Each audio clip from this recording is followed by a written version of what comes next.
امام حسن کے پاس ایک شخص آیا، حضرت امیر معاویہ میں بیٹھے تھے، تو اس نے امام حسن سے آ کے کہا کہ حضور اولاد نہیں ہے، کوئی دعا کر دے۔ تو جو ہے میری بات پر، اب بھی لوگ پیروں کے پاس آتے ہیں نا، ماشاءاللہ سے اللہ خیر فرمائے، تو پیر صاحب اگر وظیفہ بتائیں تو وظیفہ چونکہ پڑھنا پڑتا ہے وہ کام مشکل ہے۔ حضرت امام حسن سے آ کے وظیفہ پوچھا، اس شخص نے کہا حضور اولاد کوئی نہیں تو وظیفہ بتائیں، تو آپ نے فرمایا استغفار پڑھا کر۔ کیا کر؟ اس نے کہا ٹھیک ہے۔ تو حضور پھر میں دوبارہ کب آؤں؟ تو امام حسن کہنے لگے بے اولاد ہے نا تو، استغفار کا وظیفہ بتایا نا؟ کہا ہاں۔ فرمانے لگے اب اس وقت آنا جب اللہ تجھے 10 بیٹے عطا کرے گا۔ کتنے؟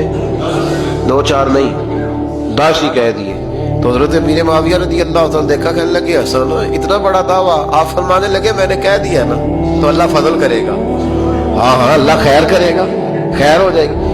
وہ شخص کئی سالوں کے بعد آیا، کئی سالوں کے بعد، تو حضرت امیر معاویہ کو بھی ساتھ لایا، کہنے لگا حضور اللہ کے فضل سے اللہ نے 10 بیٹے عطا فرمائے، پورے 10 ہی اللہ نے دیے۔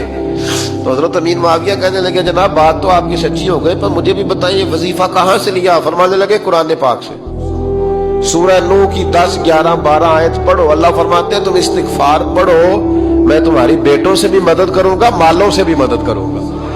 تو میں نے استغفار بتائی تھی اور قرآن میرے اللہ کا ہے، رب کا وعدہ جھوٹا ہو سکتا؟ فرمایا 10 بیٹے ملنے تھے، میں نے کہہ جو دیا تھا۔ وہ میرے بھائیوں یاد رکھے، استغفار اللہ کی رحمت نازل کر